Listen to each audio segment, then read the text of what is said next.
দৌলতখান উপজেলার উত্তর জয়নগর ইউনিয়নের যুব দলের সেক্রেটারি আজাদ এবং তার 4 ভাই সহকারে এখনই বিএনপি ক্ষমতায় আসতে না আসতেই ইতিমধ্যে দেখা যাচ্ছে যে তারা জুলুম এবং গরিবের হক মারা শুরু করে দিয়েছে। আজ সকাল 10টার সময় আজাদ সহকারে তার পুরো টিম মানে তার 4 ভাই সহকারে হাসাইন, নাগর, লিটন এবং ফারুক এরা 4 ভাই সহকারে আমার নিজস্ব জমির উপরে দখল করতে আসে এবং আমার কাজ করাকালীন আমার মেস্তুরির গায়ে হাত তোলে। শুধু মেস্তুরি নয়, আমার মায়ের গায়েও পর্যন্ত হাত তোলে। আমরা কিছুই বলি না, শুধুমাত্র প্রশাসনের দিকে তাকিয়ে আছি এবং জনাব আল্লাহ হাফিজ ইব্রাহিম ভাইয়ের দিকে তাকিয়ে আছি। এই সকল কাজের লিডার হচ্ছে আজাদ, এ হলো যুব দলের সেক্রেটারি। এর পাওয়ার এর 4 ভাই এলাকার ভিতরে অকর্ম করে থাকে এবং এই যে গরিবের চাল, এই চালগুলো পর্যন্ত এরা মেরে খায় চড়া দাম এবং 1000 টাকা মূল্যে এই চালগুলা বিক্রি করে থাকে। আপনারা চাইলে এলাকায় খবর নিয়ে দেখতে পারেন, একটা গরিব মানুষকেও গত 1.5 বছর যাবত কোনো ধরনের চালপাতি দেয় নাই। এরা একে একে নিজের আপন মানুষ সহকারে সকল মানুষের উপরে জুলুম করা শুরু করে দিয়েছে। এবং আল্লাহ হাফিজ ইব্রাহিম ভাই, আপনি কি জানেন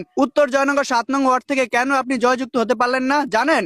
এই যে 5 ভাই আছে না, এদের মুখের কারণে। এরা এত জঘন্য ভাষায় মানুষের সাথে ব্যবহার করে, এদের ব্যবহারের কারণে আপনাকে মানুষ ভোট দেয় নাই। আল্লাহ হাফিজ ইব্রাহিম ভাই, আপনার কাছে বিনীত আবেদন, আপনি ভালো কাজ করেন, জনগণের উপকার করেন, কিন্তু এদের মতো কিছু কুত্তা ফাইতাল জানোয়ারদের জন্য আপনার বদনাম হচ্ছে। সাধারণ মানুষ আপনাকে গালি দিচ্ছে কারণ আপনার দলের লোকেরা, এরা আপনার পাওয়ারে চলতেছে। এবং এই যে যুব দলের সেক্রেটারি, ওই দেখেন বড় বড় বসে বসে এখানে সবাইকে লিড দিতেছে। মানে ওর 4 ভাই, 4টা হচ্ছে একদম মানে কি বলবো, জানোয়ার থেকে খারাপ। আপনি আমার বাড়ি দিলেন কি রাইডারে আমি দেখতে রুম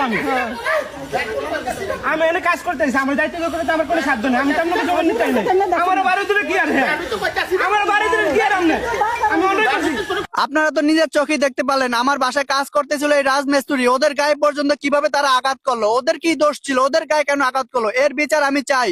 ওরা নিরীহ মানুষ, ওরা পেটের দায়ে এখানে কাজ করতে আসছে, মার খাওয়ার জন্য আসে না। এদের মতো কুত্তা ফাইতালদের জন্য ওরা কি দেশে কাজ করে খেতে পারবেন না?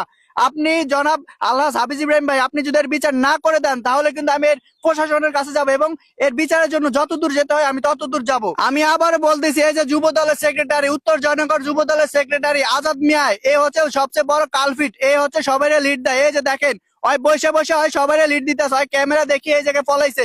এই হচ্ছে সবচেয়ে বড় কালফিট। এর জন্য আপনাদের বিএনপির মানে বদনাম হইতেছে দৌলতখান উপজেলা থেকে এবং 7 নং ওয়ার্ড থেকে। শুধুমাত্র এই 5টা ভাইয়ের জন্য আপনি নির্বাচিত হতে পারলেন না, কারণ এই 7 নং ওয়ার্ডে আপনার অনেক ভোটার ছিল। শুধুমাত্র এদের মুখের কারণে একটা মানুষ আপনাদেরকে ভোট দেয় নাই। এদের শুধু মুখই নয়, এদের ব্যবহার এবং এদের আচরণ যে কতটা ভয়ঙ্কর এবং কতটা যে খারাপ, সেটা একমাত্র আপনি যদি এদের সাথে না মেশেন এবং যদি এলাকায় খোঁজ খবর না দেন তাহলে আপনি কখনোই বুঝতে পারবেন না।